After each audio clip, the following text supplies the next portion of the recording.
आज पढ़ेंगे हम लोग सीपेज प्रेशर के बारे में। ये पिछले क्लास में पढ़े थे। P S equal to I Z gamma W. तो सीपेज प्रेशर डिपेंड करता है डायरेक्शन ऑफ फ्लो पे, कि वो मेरा सॉइल लेयर में अपवर्ड फ्लो हो रहा है या डाउनवर्ड फ्लो हो रहा है। ये सॉइल लेयर है, मान लेते हैं इसमें वाटर कॉलम का हाइट h है और ये सॉइल का थिकनेस z। तो इस लेयर पे दो तरह का प्रेशर आ रहा है, एक इस सॉइल के कारण। और पहली बात, प्रेशर समझने से पहले ये समझते हैं कि वाटर फ्लो इसमें तभी करेगा जब ये सॉइल कैसा होगा, फुल्ली सैचुरेटेड।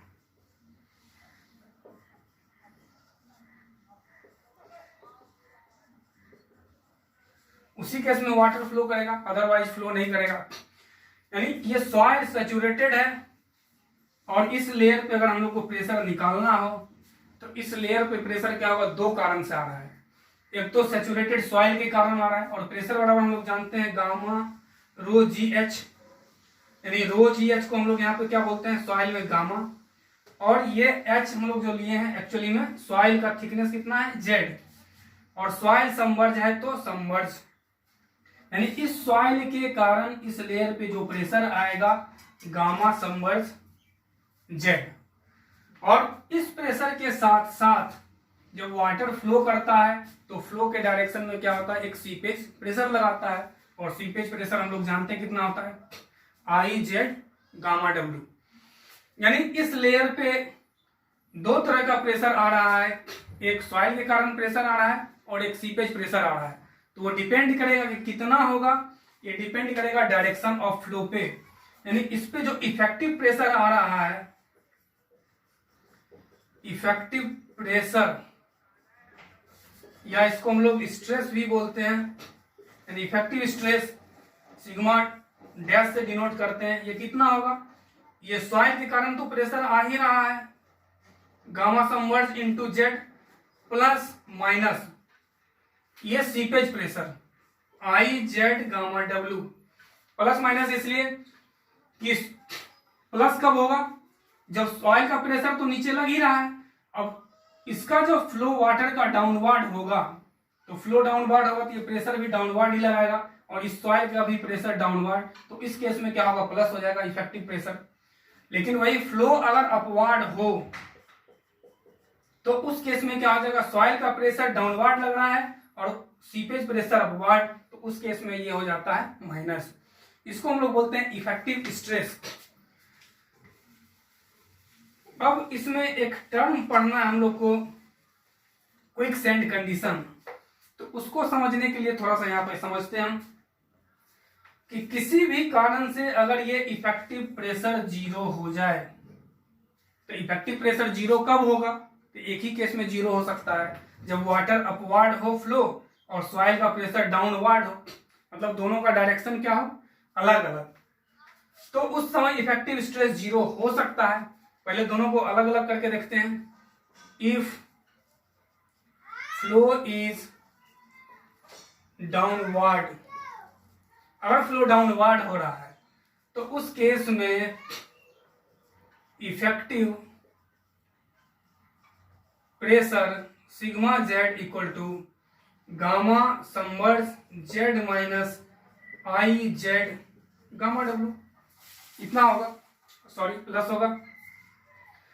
अब यही अगर फ्लो अपवर्ड हो, मतलब वाटर का फ्लो ऊपर की ओर हो, इफ फ्लो इज अपवर्ड, तो इफेक्टिव प्रेशर क्या हो जाएगा, इफेक्टिव प्रेशर मेरा कितना हो जाएगा, gamma submerge Z minus I Z gamma W. और अगर इफेक्टिव प्रेशर जीरो हो जाए तो ये इसी केस में हो सकता है जीरो, जब मेरा डायरेक्शन ऑफ फ्लो क्या हो, अपवर्ड हो। अगर डायरेक्शन ऑफ फ्लो अपवर्ड हो जाएगा तो उस समय सॉइल का प्रेशर डाउनवर्ड और सीपेज प्रेशर अपवर्ड। तो अगर ये जीरो हो जाए तो ये जीरो हो जाएगा, तो क्या हो जाएगा, तो उस कंडीशन को, यानी इफ इफेक्टिव स्ट्रेस या प्रेशर इज जीरो, अगर इफेक्टिव स्ट्रेस जीरो हो जाए, दैट इज, मेरे कहने का सेंस है sigma bar equal to zero. तो उस केस में क्या होता है कि मिट्टी के साथ सॉइल पार्टिकल कुछ ऊपर आना शुरू हो जाता है। जब फ्लो अपवार्ड हो रहा है तो उस केस में क्या होता है, सॉइल पार्टिकल के साथ वाटर के साथ सॉइल का कुछ पार्टिकल ऊपर आने लगता है। ये जनरली हम लोग बारिश के दिन में देखते हैं, रोड के किनारे जब नीचे से वाटर आ रहा होता है तो कुछ सैंड पार्टिकल उसके अराउंड नीचे से ऊपर आ जाता है। तो इसी सैंड पार्टिकल को हम लोग बोलते हैं, इसी फेनोमेना को बोलते हैं जिसमें सैंड पार्टिकल क्या हो जाता है, वॉइड के थ्रू ऊपर आना शुरू हो जाता है, उसको हम लोग बोलते हैं क्विक सैंड कंडीशन या बॉइलिंग कंडीशन। तो ये कब होता है, तो जब इफेक्टिव स्ट्रेस जीरो हो जाता है। तो जब इफेक्टिव स्ट्रेस जीरो हो जाएगा तो अभी देखते हैं क्या होता है, यानी इफेक्टिव स्ट्रेस जीरो, यानी हम बोल सकते हैं sigma Z equal to sigma dash equal to gamma submerge Z minus I Z gamma W equal to zero.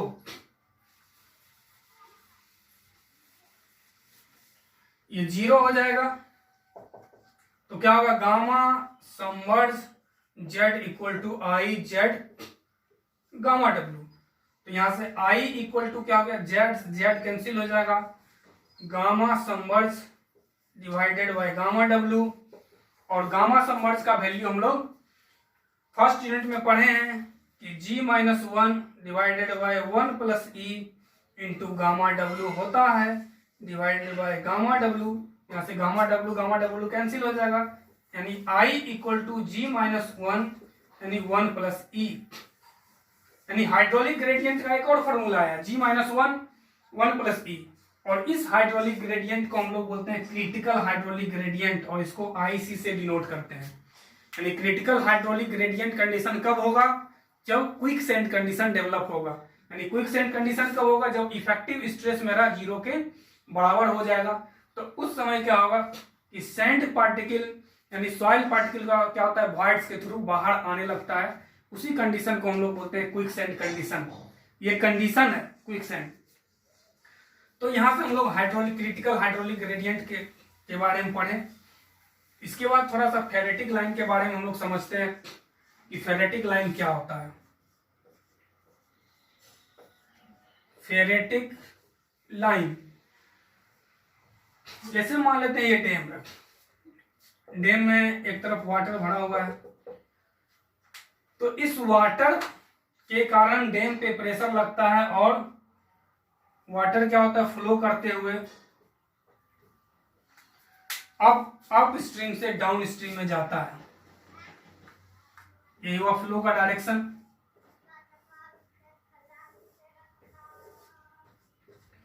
तो इसी टॉप फ्लो लाइन को हम लोग बोलते हैं फेरेटिक लाइन। इस समय यहां पे जो प्रेशर लगता है वो एटमॉस्फेरिक प्रेशर लगता है।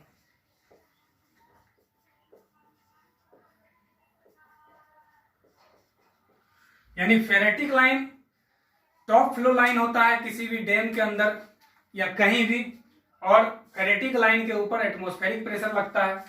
इसके नीचे का सॉइल सैचुरेटेड रहता है, यानी सैचुरेटेड सॉइल है तो ऑब्वियस है कि इसके नीचे तो एटमॉस्फेरिक प्रेशर लगेगा ही और प्लस इतना सॉइल का प्रेशर लगेगा। यानी फेरेटिक लाइन के नीचे हमेशा एटमॉस्फेरिक प्रेशर से ज्यादा प्रेशर लगता है और सॉइल हमेशा सैचुरेटेड रहता है, इसलिए उसको हम लोग बोलते हैं हाइड्रोस्टैटिक प्रेशर। यानी फेरेटिक लाइन के नीचे का प्रेशर हाइड्रोस्टैटिक प्रेशर होता है। फेरेटिक लाइन पे एटमॉस्फेरिक प्रेशर लगता है। और तीसरा सबसे बड़ा चीज कि फेरेटिक लाइन जो होता है वो पैराबोलिक लाइन होता है। पैराबोलिक के बारे में कोऑर्डिनेट ज्योमेट्री में पढ़ाया जाता है। तो ये था हम लोग का फेरेटिक लाइन। अगले वीडियो में हम लोग पढ़ेंगे फ्लो लाइन के बारे में और इक्विपोटेंशियल लाइन के बारे में। Thank you.